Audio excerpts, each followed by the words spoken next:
Hello everyone, welcome to my YouTube channel Tech Guru.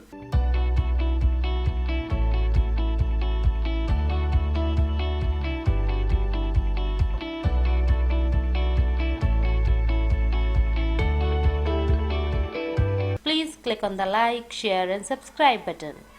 Hello friends, welcome to session 8. Friends, in my last video we studied about while loop. Today we are going to study about for loop in Python. So before starting with for loop, we must understand the basic meaning of loop. So whenever we want to execute a statement or group of statements multiple times, it means when we have to perform a particular task more than one time, then we use loop for it. Friends, in my last video I told you about while loop. The syntax of while loop is this. We initialize a variable, it is the starting point. Then we give the terminating condition where the loop will stop working, and then we give the increment or decrement, that is the step, means how my loop will proceed. Friends, here while is my condition based loop. Condition based means here I specify a condition. Till the time this condition is true, the loop will keep on executing. If this particular condition becomes false, then working of the loop stops. Alright friends, but for loop is little bit different. Just see, for loop is not a condition based loop. For loop is based on a sequence. In for loop we write for, then we write name of a variable. We can write any name here instead of x. In is a keyword, it should be like this only. After in we provide a sequence. This sequence can be a string type variable, it can be a list, or it can be a dictionary that we will study later. Okay friends, so let's understand for loop. So friends, that is the syntax of for loop in Python. We write for, then we give variable name, in keyword, then we give sequence, then we give the instructions that we want to follow. And don't forget to put this colon here. But if I talk about any other programming language like C, C++ or Java, then we have to specify the three conditions like initialization, termination, increment and decrement, and within the curly braces we give the statements. Alright friends, now let's see its example. First of all, I declare a string type variable. Now I want to display each and every character separately from this string variable. So I am going to use a for loop. Just see, for, then I give a variable name as ch, in keyword, and then I specify my sequence, that is str, then I put a colon, I press enter. Now I have to specify the working that I want to perform. I want to print the value of ch.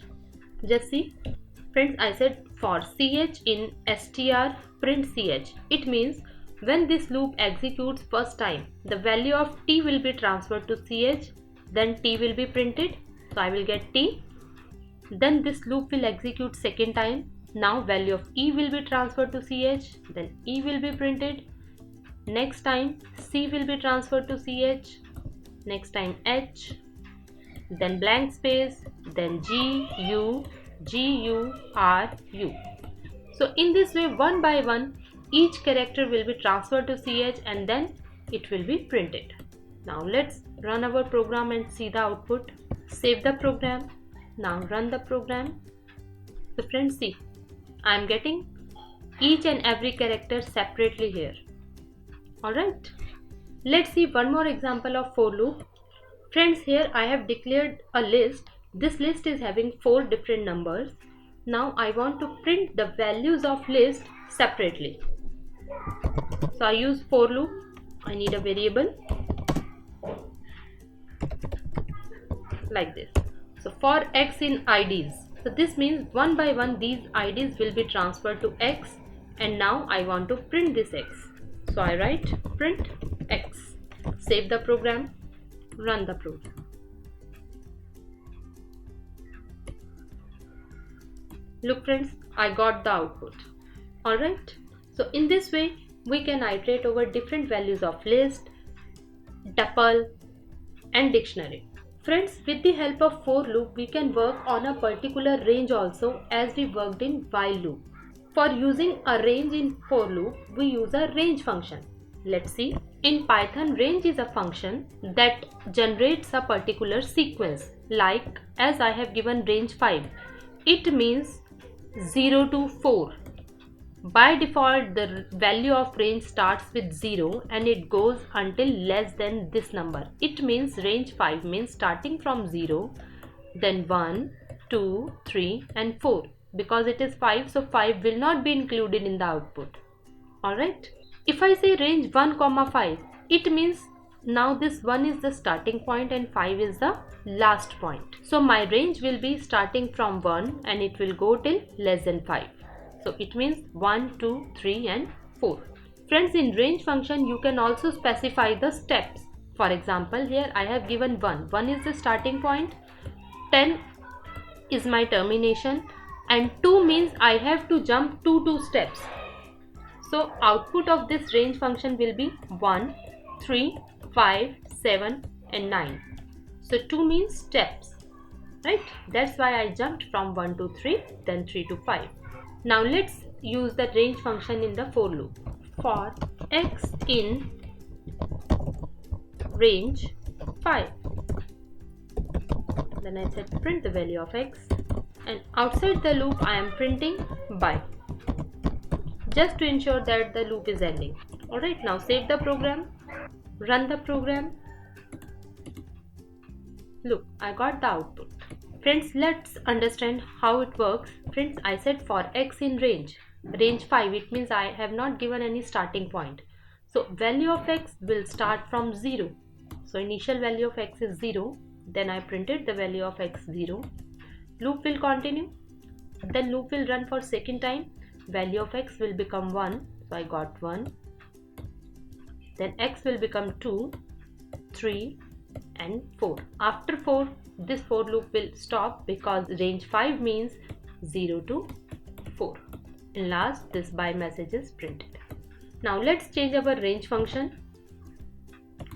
Now I specify here 1, 11. Save it and run the program. So see friends, this is the output. Alright. Now let's specify the steps. I said starting from 1 unless value is less than 11, and then step 2. Save the program, run the program and see the output. Starting from 1, jumping at 2 and then stop. Alright friends. Friends, let's see one more example of range. We can use decrement in the range also. Like I said range 20, 10 minus 1. It means the working will start from 20. Next value will be 19 because the step is minus 1. Then 18. Then 17 and so on up to 11 because the terminating value is 10 here. So as we can move forward, we can move backward also. Let's print the value of x, save the file, run the file and see. Just look at this friends, because I have given a range starting from 20, that's why the first value is 20.